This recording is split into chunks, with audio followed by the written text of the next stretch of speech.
Fundación Edelvives patrocina este espacio cultural.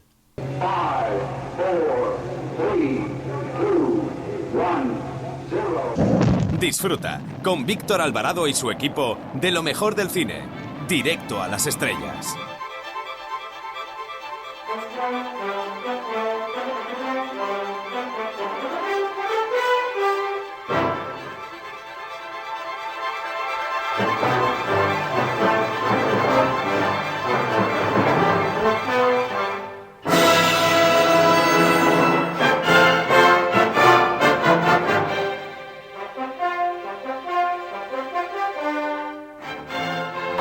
Hola, soy Paz Padilla y quiero mandar un saludo, ¿cómo diría? Como un email, directo a las estrellas. Un beso muy fuerte.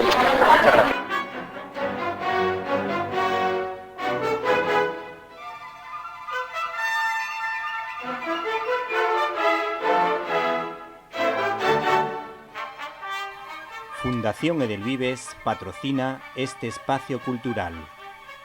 Cada 2x3, que son 25, los cómics del Capitán América siempre acaban interesando a los lectores, porque mezclan intriga con acción y vemos la capacidad de sacrificio del héroe. El caso es que Chip Zdarsky brilló creando una etapa muy bonita de Daredevil en alianza con su amigo Spider-Man, que hacía de la voz de la conciencia. Y esa fue la razón por la que me fijé en Capitán América Nuestras Guerras Secretas, editada por Panini, en la que nos encontramos a varios Capitanes América con diferentes planteamientos de vida.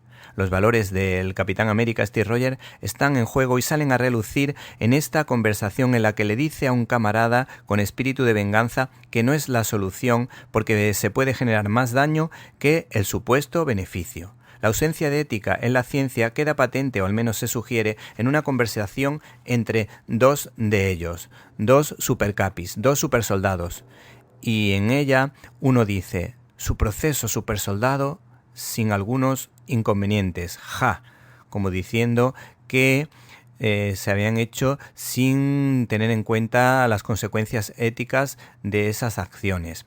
El valor de la amistad queda patente en otra página en la que el Capitán América porta una figura de su amigo del alma, Bucky Barnes, tallada en madera, mientras se lee una nota que le hace esbozar una sonrisa. El mundo nunca olvida a los héroes. Me alegra que estés aquí.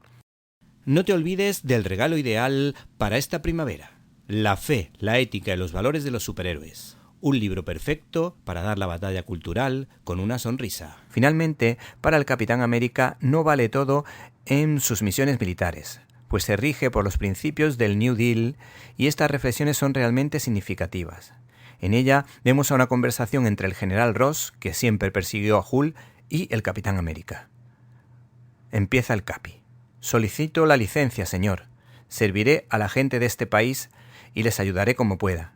Pero si me necesita para sus misiones entre comillas, elegiré cuáles acepto y si vuelve a consultarme algo, ya puede rezar para que no vaya a por usted el siguiente. ¿Amenazas? ¿Contra un oficial superior? Licencia denegada, soldado. Por lo que a mí respecta es propiedad del ejército y le retorceré las puñeteras alas hasta que siga las reglas.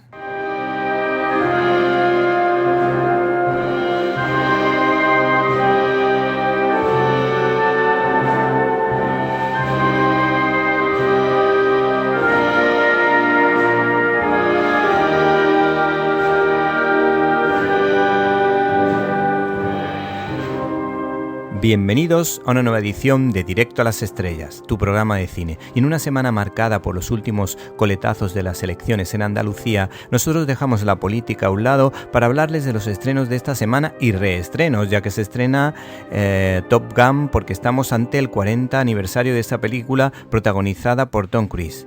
También se estrena, o se reestrena mejor dicho, El Castillo en el Cielo del grandísimo Hayao Miyazaki. Y en cuanto a los estrenos, hay una cinta de intriga muy interesante, Jugada Maestra.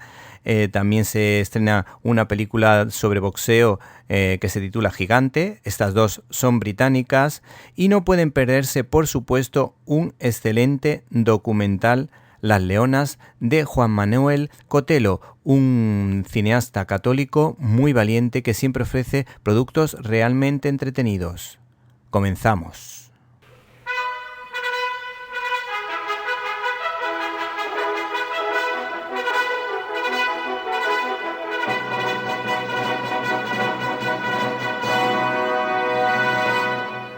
La cartelera.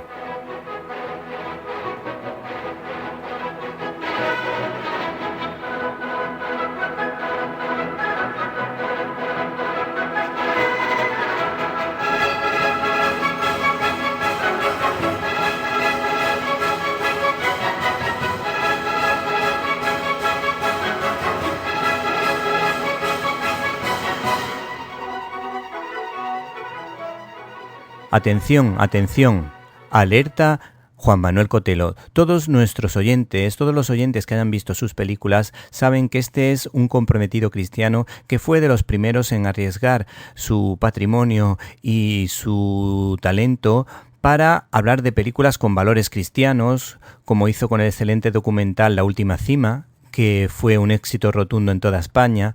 También lo pudimos disfrutar en una comedia muy divertida, Tengamos la fiesta en paz. En definitiva, un tipo valiente que hace un tipo de cine muy entretenido y que siempre te toca el corazón. En esta ocasión nos ofrece un documental realmente peculiar. Se titula Leonas, en el que se habla de una serie de mujeres y algún que otro hombre que se dieron cuenta de la necesidad de acoger y de visitar a niños en los hospitales y darles mucho cariño. El documental es una auténtica maravilla, es como siempre muy optimista y los testimonios de los protagonistas de este documental son desde luego muy impactantes. Por ejemplo, aparece una chica que se llama Marta, dice: esa niña tan pequeña me salvó, pesaba 900 gramos, no tenía familia y en mi casa cabía y me la llevé. También tenemos un chico, Pablo, que dice lo siguiente: soy ingeniero y tengo la fórmula, todo se reduce a dar amor. Amor de vuelta, porque lo recibes multiplicado por infinito. Y las declaraciones de este director son bastante interesantes. Conocí una chica, la primera leona, me reveló la fórmula magistral del éxito en la vida. Dice así: quien pierda su vida la encontrará, y quien proteja su vida la perderá. En teoría no funciona, pero en la práctica la fórmula es eficaz en el 100% de los casos. Tenía que contarlo a través de un documental para dar esperanza a este mundo herido. Hay que decir que este hombre pues ha probado muchísimas fórmulas para hacernos a los demás partícipes de su felicidad. También dice que muchas de ellas a veces fracasan, pero hay que decir que ahora demuestra desde un punto de vista científico que Leonas es un documental que sale de la zona de confort, que nos habla del instinto más salvaje del ser humano, el amor, capaz de curar a quien lo recibe y a quien lo da. Este hombre insiste, dice: hagamos que se expanda, porque beneficia a niños, jóvenes, adultos y ancianos. La fórmula es universal y la epidemia también. Manos a la obra. Gracias, queridas leonas, por vuestro ejemplo de servicio a los más pequeños e ignorados. Gracias por abrirnos nuestro corazón, dando voz y esperanza a miles de cachorros heridos. Este hombre, jugando con la adopción de los animales, pues da a entender que lo importante, por encima de todo, están las personas y sobre todo los seres indefensos. No se pierdan este documental, porque los documentales de Juan Manuel Cotelo nunca defraudan. Estás escuchando Directo a las Estrellas. Víctor Alvarado.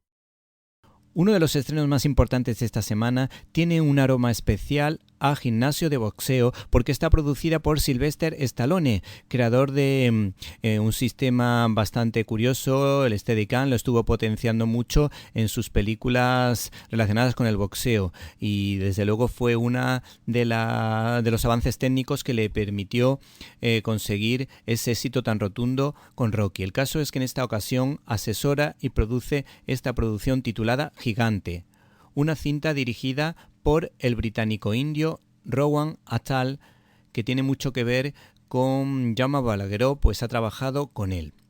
El protagonista de esta historia es sin duda Pierce Brosnan, ese actor irlandés que hizo también de Remington Steele, y el actor egipcio-británico Amir El-Masri, recordado por su participación en Star Wars en el ascenso de Skywalker. El caso es que esta producción viene avalada por su presentación en diversos festivales como el de Valladolid o el London Film Festival de 2025. El joven actor Amir El-Masri pues da vida a este célebre boxeador británico de origen yemení que desde una posición muy humilde consiguió llegar a ser campeón del mundo.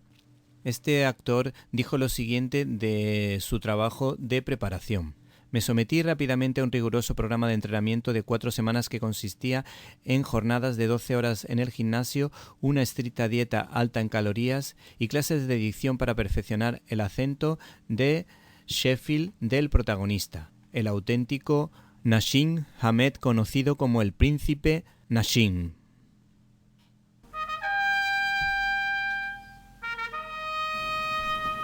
Abrimos nuestro canal habitual de comunicación invitándoles a que entren en Facebook con el nombre Víctor Alvarado _Directo a las Estrellas. Esperamos su comentario.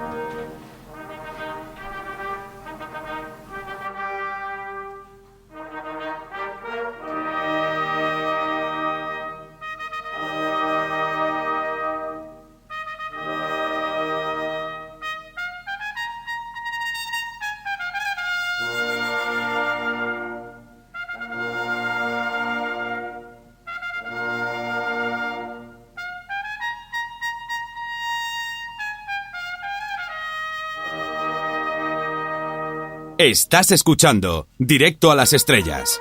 Víctor Alvarado.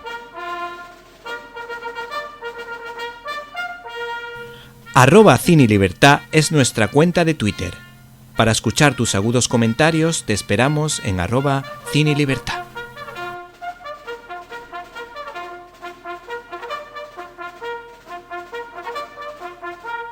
Si te gustan los musicales, estás de suerte porque se estrena El beso de la mujer araña, protagonizada por nada más y nada menos que la cantante y actriz Jennifer López. Hay que decir que esta producción ha sido dirigida por Bill Condon, que ya hizo un buen trabajo con Dreamgirls y sobre todo con La Bella y la Bestia. También aparece en esta ocasión su ex, Ben Affleck. La verdad es que tiene que ser bastante complicado participar con alguien así. Por otra parte, en esta producción aparece Diego Luna, muy conocido de la afición española, pues ha participado en muchas películas aquí en nuestro país. Hay que decir que este señor estaba aterrorizado con tener que bailar como los grandes bailarines de la historia, así que lo que hizo fue imitar a Gene Kelly y Fred Astaire. Por otra parte, el director Bill Condon pensó en Jennifer López por su gran capacidad para hacer coreografía, donde en esta ocasión iba a poder lucirse. Hay que decir que esta es la película de la película, el remake del remake, la obra de la película de la obra, pues ha habido de todo. Ya que el propio Bill Condon adaptó el musical en 1992 y ganó 7 premios Tony de Broadway en una obra escrita por Terrence McNally y donde ponía la música John Kander y Fred Ebb. Por lo visto, esta historia, a su vez, seguía libremente el libro de Manuel Puig, que también fue llevado al cine sin canciones en una película protagonizada por William Hurt, Raúl Juliá y Sonia Braga. La actriz Jennifer López nos vende la película del siguiente modo. La historia da voz a una transexual y en mi caso particular aporto sangre latina, así como fue importante para mí ver a Rita Moreno en West Side Story como puertorriqueña. Siento que pueda hacer lo mismo para otros espectadores. ¿Y de qué va esta historia? Pues esta historia está ambientada en la dictadura argentina, en la que Luis, una mujer transexual, fantasea con el preso Valentín, interpretado por Diego Luna, sobre su ídolo, la mujer araña. Estás escuchando Directo a las Estrellas. Víctor Alvarado. Los que disfrutaron con Falcon Crest, a mí tan solo me gustaba la banda sonora, están de enhorabuena porque se estrena un auténtico culebrón a modo de thriller dirigido por John Patton Ford. Vaya nombres y vaya apellidos más americanos y más interesantes. También hay que decir que la cinta está protagonizada, entre otros, por Ed Harris, Margaret Qualley y sobre todo Glenn Powell, que es el heredero natural de Tom Cruise. El caso es que nos ofrece una historia que huele desde luego a culebrón colombiano, pero con apellidos muy ingleses. Beckett Redfellow es el heredero repudiado de una familia obscenamente rica. Para recuperar la fortuna que le fue negada al nacer, llevará a cabo un ambicioso plan: eliminar a los 7 familiares que se interponen en su camino, incluyendo a su propio abuelo, aunque también tendrá que lidiar con la complicada relación con Julia, su primer amor. Y hay que decir que este actor nos vende la película de un modo extraño, ya que es una cinta que habla un poco del capitalismo feroz, de la ansia de venganza, la típica historia de un trepa a toda costa, y para que nos demos cuenta de qué es esta historia, Glenn Ford, o mejor dicho Glenn Powell, el actor protagonista, nos dice lo siguiente, para que veamos qué nos vamos a encontrar en esta historia. Lo que hace que este film sea extremo es que tiene en su centro a un personaje que siente o se siente con el derecho de hacer cosas que nosotros simplemente ni nos plantearíamos. Quiero que el público se deje arrastrar y luego piense en lo que se dice de ellos.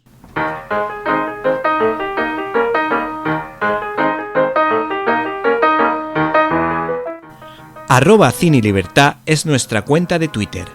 Para escuchar tus agudos comentarios te esperamos en @CineLibertad.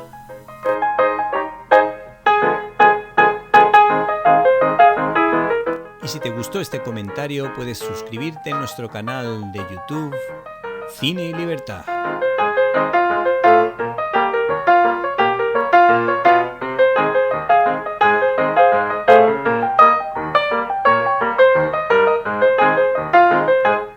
Críticas en un minuto.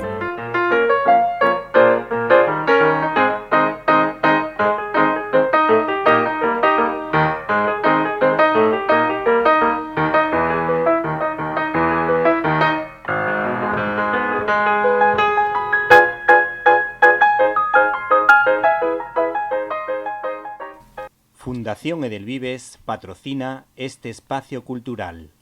Un año sí, otro también, cada estrella de Hollywood se busca su propia saga para hacer caja. Y Anne Hathaway ha optado por el difícil género de la comedia, en el que ella, haciendo de buenaza, pues el físico la ayuda, se mueve como pez en el agua, como demostró con El becario junto a Robert De Niro o con la inolvidable El diablo se viste de Prada, que fue una de las mejores comedias de los últimos 20 años junto a la británica Cuestión de tiempo y a la francesa Llévame a la luna. La dirección ha corrido a cargo de David Frankel, que se enfrentó al reto de conseguir que una secuela se convierta en una gran comedia. El mérito de esta saga es que casi consigue mantener el nivel de la primera, creando el contraste entre el áspero personaje de Meryl Streep, haciendo de Miranda, frente al entrañable personaje de Anne Hathaway como Andrea Sack, siempre buscando complacer a los demás y dar segundas oportunidades.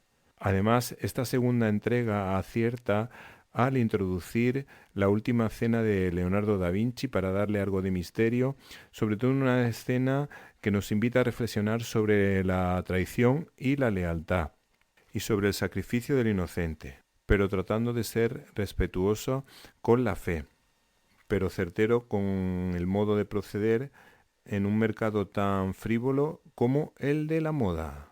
No te olvides del regalo ideal para esta primavera: La fe, la ética y los valores de los superhéroes. Un libro perfecto para dar la batalla cultural con una sonrisa. Si te gustan nuestras intervenciones, nos gustaría que te suscribieses o te hicieses miembro de nuestro canal de YouTube Cine y Libertad. Hola, me llamo Íñigo Montoya. Tú mataste a mi padre. Prepárate a morir. Estás escuchando el Directo a las Estrellas con Víctor Alvarado. No te lo pierdas. La fe, la ética y los valores de los superhéroes. Un libro perfecto para dar la batalla cultural con una sonrisa. Fundación Edelvives patrocina este espacio cultural. Estás escuchando Directo a las Estrellas. Víctor Alvarado. Nuestro invitado de esta semana es licenciado en Derecho y director del programa estrella de Informa Radio, En la Boca del Lobo. Lo conocen como el Chuck Norris español, donde reparte verdades como puños filosóficamente hablando. Responde al nombre de Isaac, Javier García Isaac, y como gran divulgador histórico ha publicado José Calvo Sotelo, Historia de un crimen de Estado, de la editorial Secotia. Buenas tardes. Pues buenas tardes, Víctor, ¿cómo estás?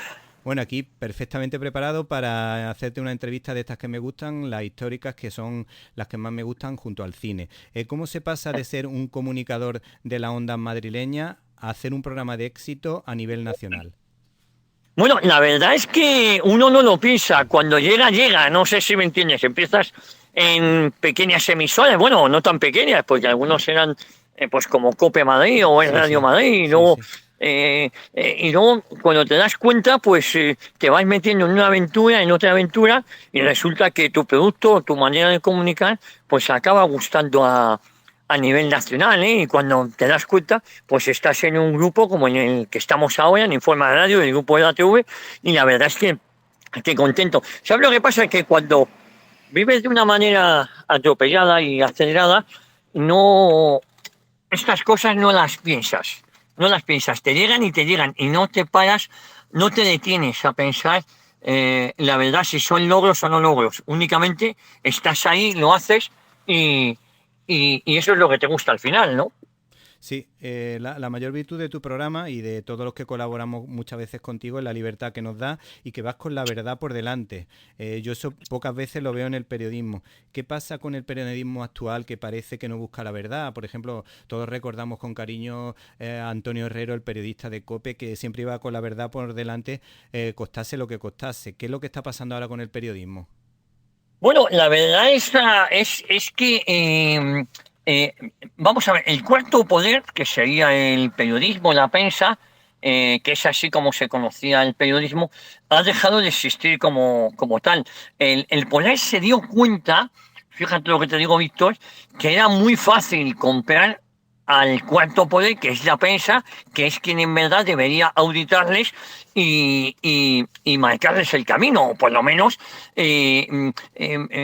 hacerles una auditoría, hacer que el poder se ajustara a derecho, se ajustara al interés general, en descubrir si son corruptos o no, pero claro, el poder se dio cuenta de lo fácil que era comprar al cuarto poder. Y en esa situación es en la que estamos. Te recuerdo que ahora creo que se han cumplido 28 años, puede ser, del fallecimiento de ese accidente que tuvo buceando Antonio Herrero, ¿no? Y fíjate que yo no soy nada conspiranoico, pero efectivamente era un periodista que molestaba y mucho. Quiero decir que en esos tiempos de la prensa, por ejemplo, de José María García se lo cargó Florentino Pérez porque amenazó a Telefónica. Y así fue. Y José María García, su carrera, el todopoderoso José María García, pues se vio truncada, ¿no? Sí. Es decir, ahora de repente el poder ha comprado, y ahora los periodistas o los medios de comunicación que descubrimos o que perseguimos la corrupción del poder somos los señalados. Es más, hemos visto como estos días se ha ido Pedro Sánchez a Armenia para hablar de los bulos digitales, cuando el mayor esparcidor de bulos de este país es el propio gobierno, es el PSOE, y son los satélites mediáticos que dependen del gobierno y del PSOE. Es decir, pero es curioso, ¿no? La zorra cuidando del gallinero y diciendo qué es lo que se puede decir o no. Y resulta que se trata de matar al mensajero, se trata de matar al reportero, porque las preguntas que hace son incómodas.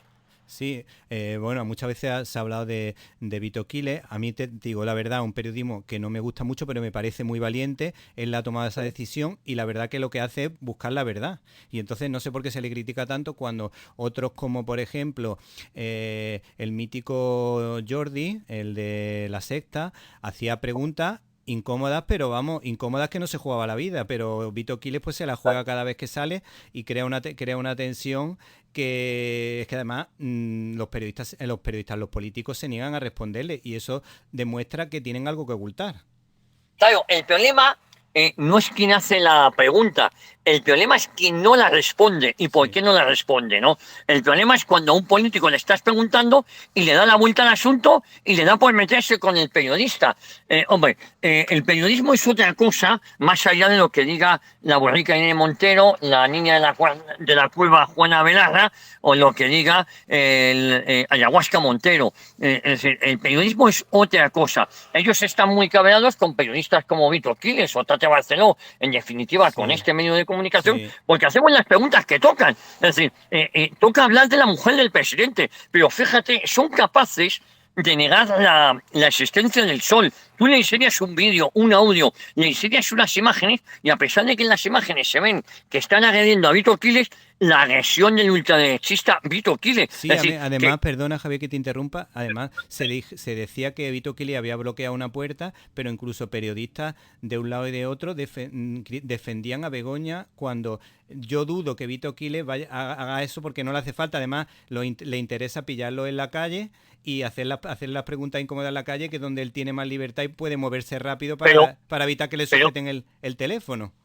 Pero si es que es mentira, pero si es que a él no le dejaron salir de ese restaurante, de esa cafetería. Es un restaurante, por cierto, no una cafetería. Sí. Es decir, si es que es todo mentira, mentira hasta decir. Es que no, lo pillamos, los que no estamos en el ajo no lo vemos por lo que pasa, pero por lo que se ve es que se lo inventan todo. No, pero absolutamente todo. Y eso, querido Víctor, es lo preocupante, ¿no? Sí, totalmente, porque claro, la búsqueda de la verdad que tiene este chaval, pues es la verdad, va por la verdad, que es lo que tiene que ir un periodista. Como por ejemplo salía en la película Changeling de Clint Eastwood, en la que salía un pastor protestante que creo que era periodista también, y salía y hacía las preguntas incómodas ahí en medio de todo el mundo jugándoselas. Claro.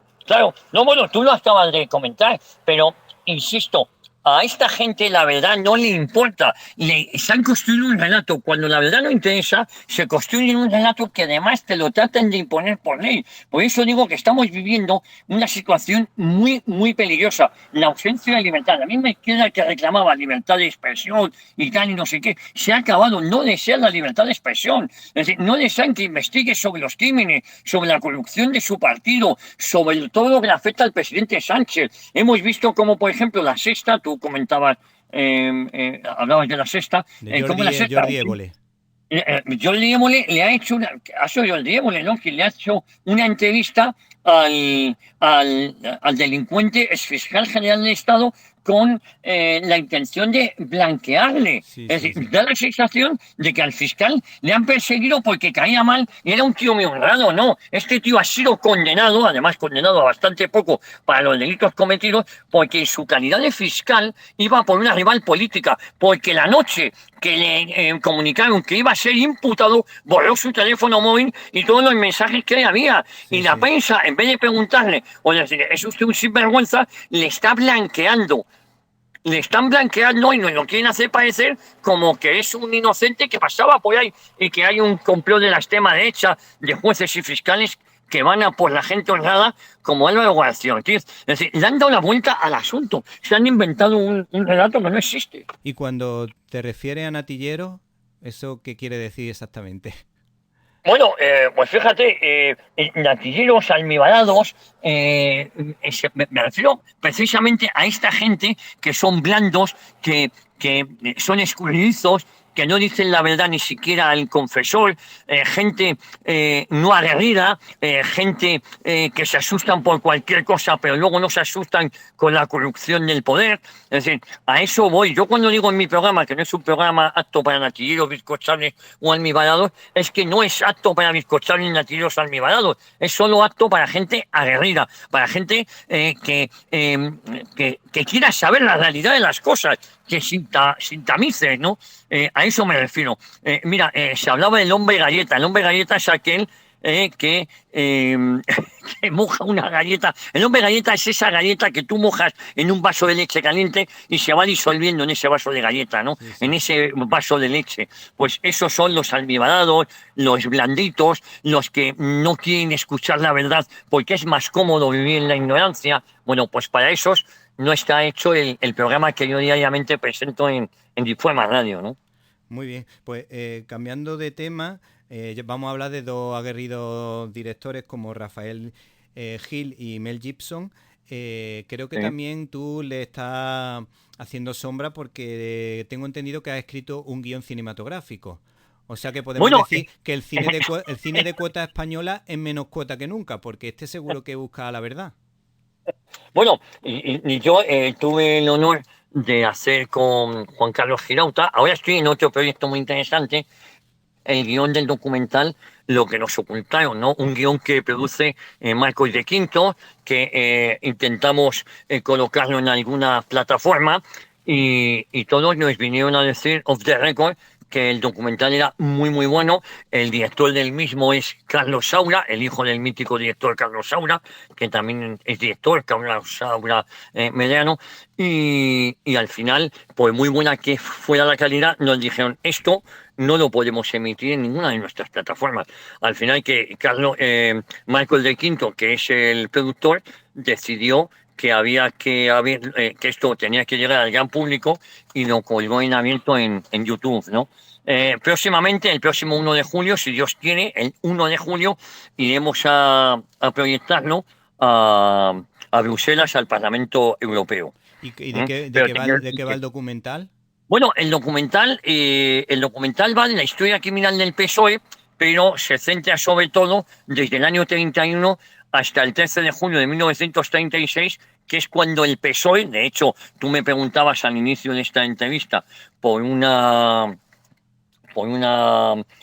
libro, mi último libro, que es José Calvo Sotelo, Historia de un crimen de Estado, de Editorial Secotia, me preguntabas por ese libro, ¿no? Pues aquí también yo tengo otro libro que es La historia criminal del Partido Socialista, y ahí hablamos de toda la historia desde su fundación hasta la caída de Felipe González, pero en el documental va desde el 31 al 36, porque quizás sean los 5 años más terroríficos del PSOE, sin contar la guerra civil que el propio PSOE provocó. Y sobre todo en el último tercio del documental nos centramos en el asesinato de Calvo Sotelo, ¿no? Que es de eso también trato en el libro. Digo el asesinato de Calvo Sotelo porque fue la gota que colmó el vaso y que ya provocó que que la gente, muchos militares, entre ellos Franco, decidieron que o te sublevabas o te asesinaban. Y eso fue lo que pasó. La guerra civil española la provocó el PSOE. Insisto, todos los asesinos de Calvo Sotelo fueron protegidos en mayor o menor medida por el gobierno del Frente Popular después de unas elecciones fraudulentas, y de eso va el documental, de esas elecciones fraudulentas, de ese crimen, de cómo del intento de golpe de Estado de 1934. Claro, es una verdad tan incómoda que el PSOE ha hecho todo lo posible para que este documental no se pudiera ver en televisión ni en las grandes plataformas. Bueno, miento, es verdad que se ha podido ver en el Toro TV, ¿eh? Sí, la verdad que te ha ido un poco adelantando las preguntas que teníamos preparadas, porque estamos hablando precisamente, te hemos traído al programa para hablar de la Segunda República, pues ya recomendamos tu libro hace unos años, y ahora queríamos hablar un poco de la figura de Calvo Sotelo. Y bueno, para hablar de las claves de la República, de que la República fuese un fracaso. Yo recuerdo haber leído el libro de Ricardo de la Cierva, y tú también aquí lo cuentas, que la proclamación de la República estuvo manipulada, porque por lo visto, según el censo, realmente la victoria fue para los partidarios de la monarquía, si no me equivoco. Naturalmente, fue una victoria arrolladora. Lo que pasa es que el conde Romanones aconsejó a Alfonso XIII que se largara. Esos fueron unas elecciones municipales, pero en ningún caso fue un plebiscito, ¿sabes, Víctor? Sí. Entonces, lo que pasa es que no es menos cierto que en las grandes ciudades ganaron los partidos republicanos y se echó a la calle a celebrar la República, cuando no era un plebiscito republicano. Sí, sí. Además llama también la atención la persecución religiosa y la persecución a personas que no tenían nada que ver con la política. Bueno, desde que inicia, mira, la República se autoproclama un 14 de abril de 1931. Sale huyendo de España. Al día siguiente lo haría su familia. Dijo que lo hacía por el bien de los españoles. Yo creo que fue una traición, dejando aquí a todos aquellos que habían votado las candidaturas monárquicas, que fue la gran mayoría, porque, insisto, no fue un plebiscito, y les dejó abandonados.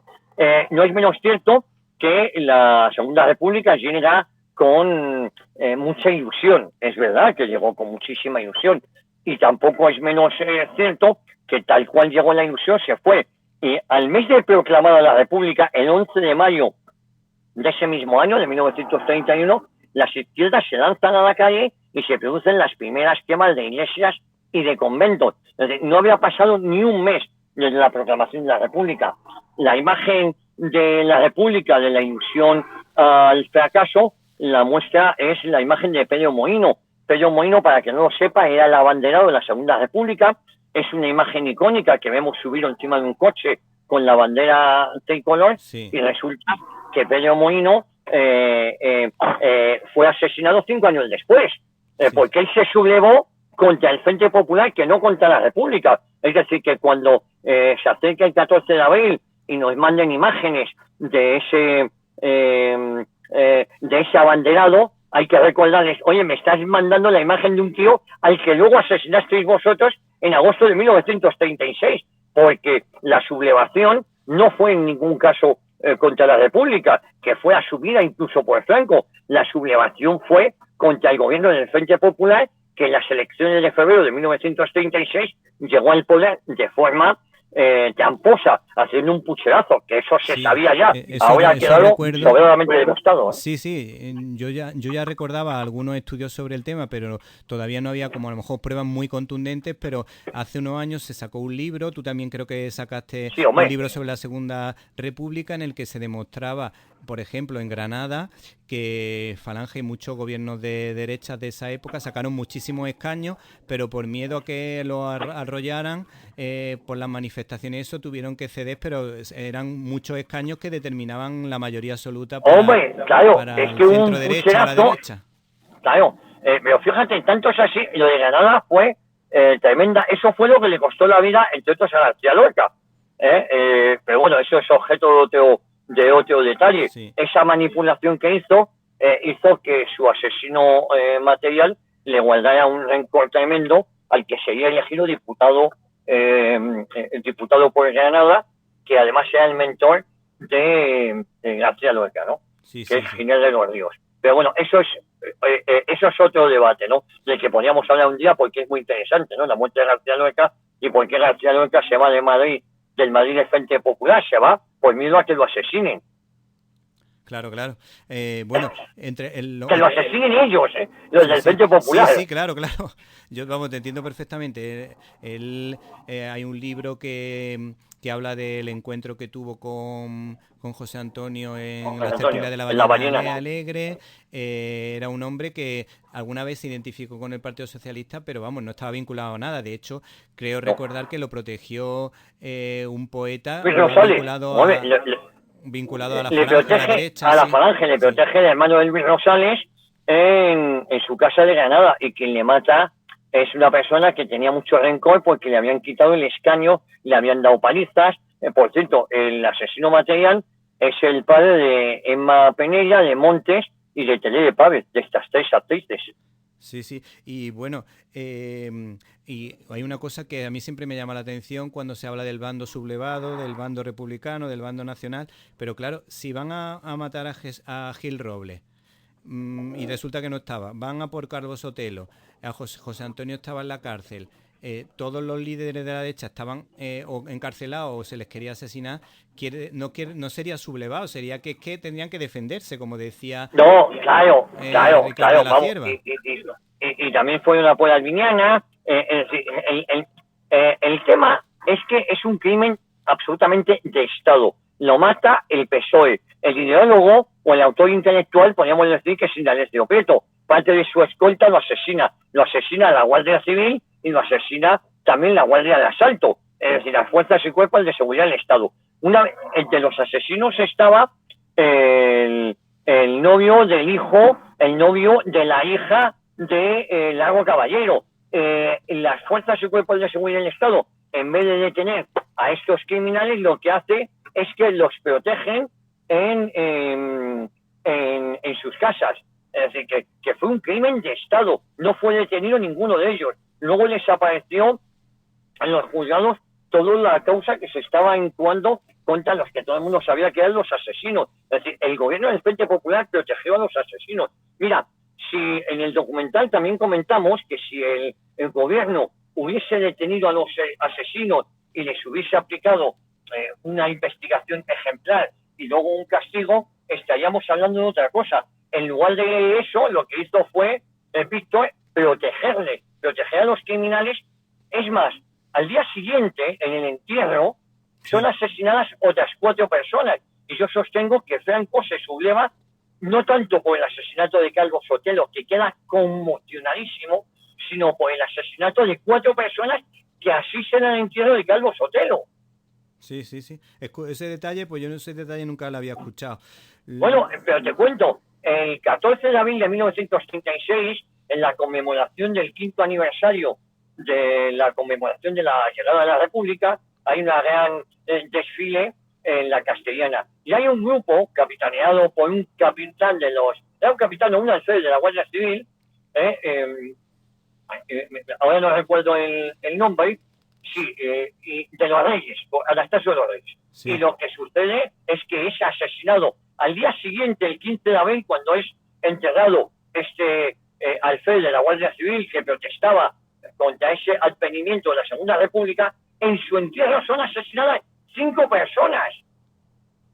Sí. Es decir, que te asesinaban, y si ibas al entierro de un amigo tuyo asesinado, también te mataban.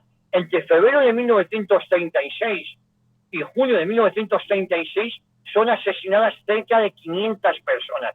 Nunca se detuvo a los culpables, se detenía a los amigos de las víctimas y a los familiares para que no se vengaran. Te quiero decir, no era una república idílica, nunca lo fue, pero a partir de las elecciones fraudulentas del 16 de febrero, aquello se disparó. Todo esto lo contamos en el documental y todo esto lo cuento en mi último libro, ahora que se van a cumplir 90 años del asesinato de José Calvo Sotelo. Sí, el libro está muy bien porque lo tiene dividido en capítulos muy cortos y poco a poco nos vamos enterando de detalles interesantísimos de la figura de Calvo Sotelo, porque nos llama, por ejemplo, la atención que entre sus autores favoritos estaba Antonio Maura con el libro que escribió sobre la revolución económica por arriba, que está muy bien. Yo me he leído muchos detalles de esta figura y son muy interesantes, y era muy favorable a la doctrina social de la Iglesia, porque decía... Él decía, quiero una España fuerte pero justa, no basta con el orden tiene que ser justo, y la justicia exige que el Estado proteja a los débiles sin caer en el igualitarismo.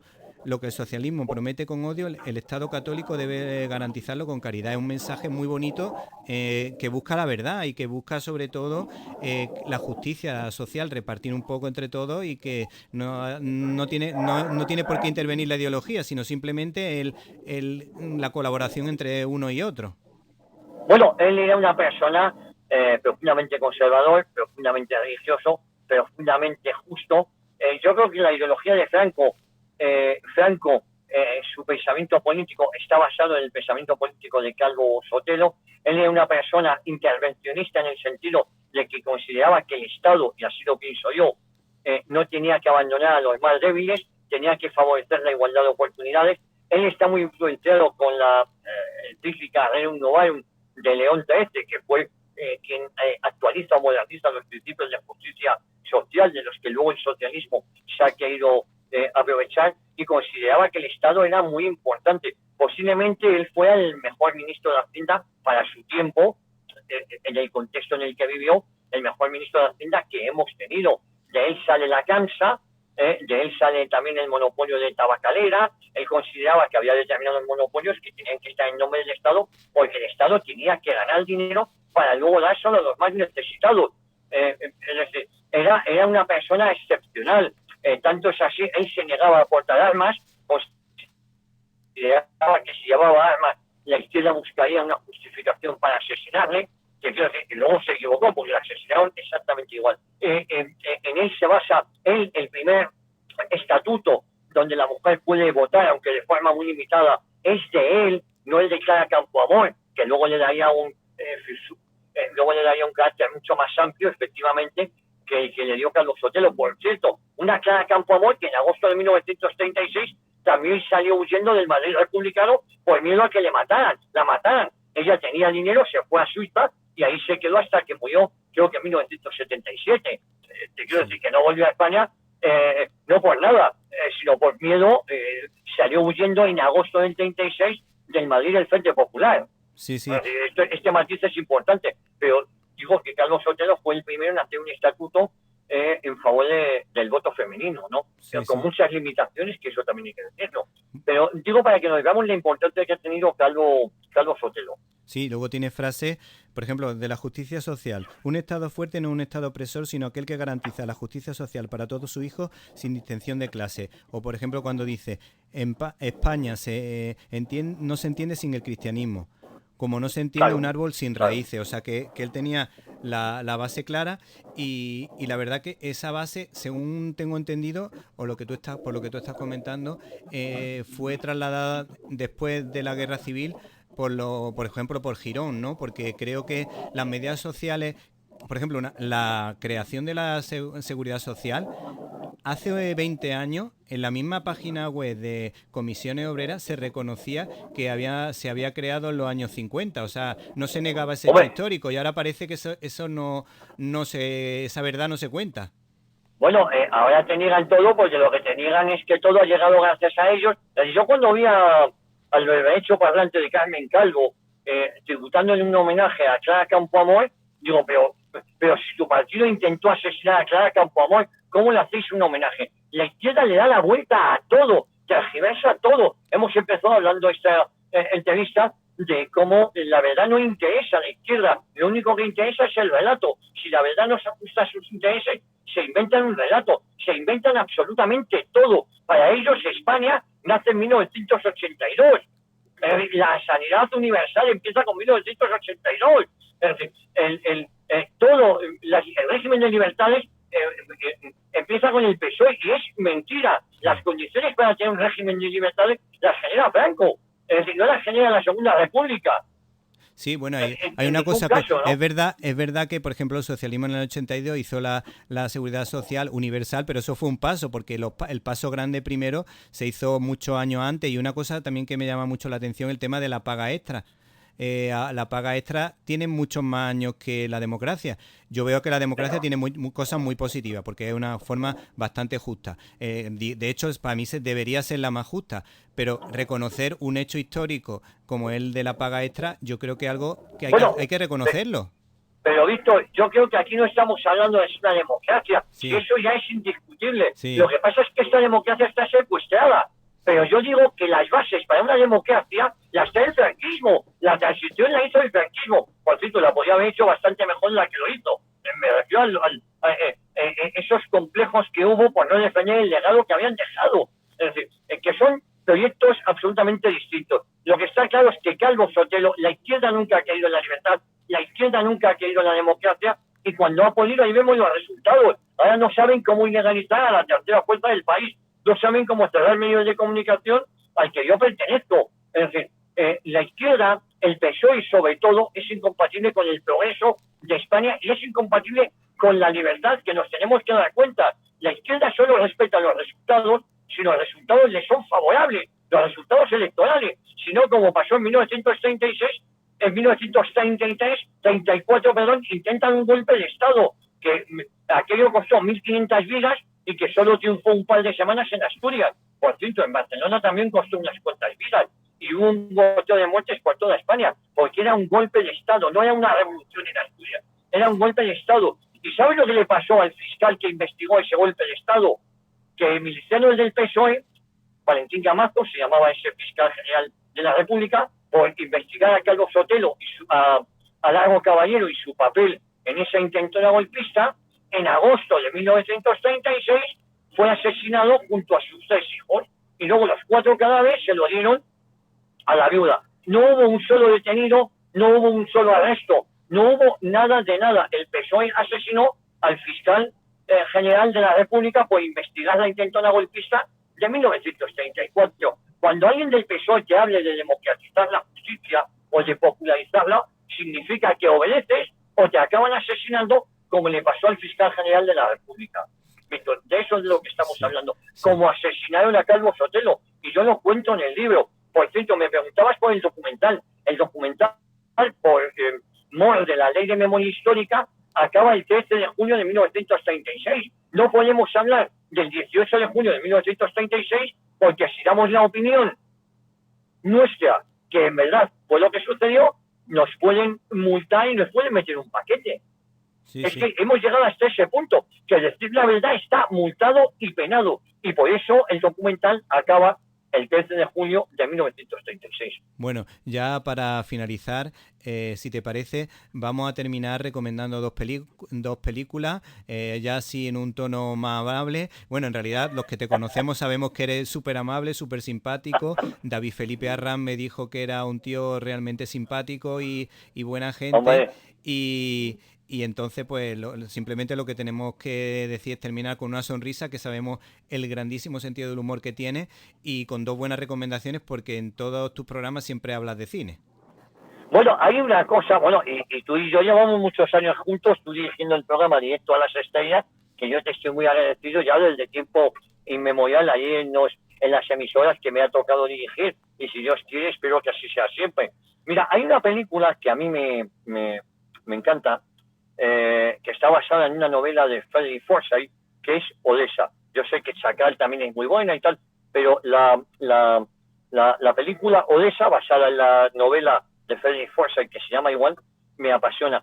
Y luego hay una película que no tiene desperdicio, que es La vida de Brian, ¿no? De los Monty Python. Y digo que a mí me hace mucha gracia esa película, porque disparates que ahí se contaban, hoy, en siglo XXI, las hemos normalizado. Sí. Bueno, pues Javier García Isaac, nos ha encantado tenerte en nuestros micrófonos, y tu libro, José Calvo Sotelo, Historia de un crimen de Estado, es un libro para leerlo de principio a fin.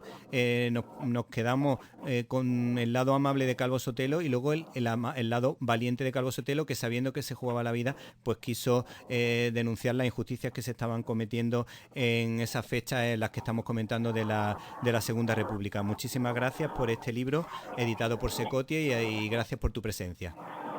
Muchísimas gracias a ti, Víctor, y un abrazo muy fuerte a todos tus oyentes, que son nuestros oyentes. Un abrazo muy fuerte, Víctor. Bueno, llegó el momento de la despedida, pero antes quiero agradecer el trabajo a todo el equipo de Directo a las Estrellas. Un abrazo para Antonio, Irene, Guadalupe, Jaime, Carlos y Javier, sin los que hubiese sido imposible realizar este programa. Espero que usted, y también usted, o tal vez tú, hayas pasado un rato entretenido. Recibe un cordial saludo de Víctor Alvarado, y hasta la semana que viene.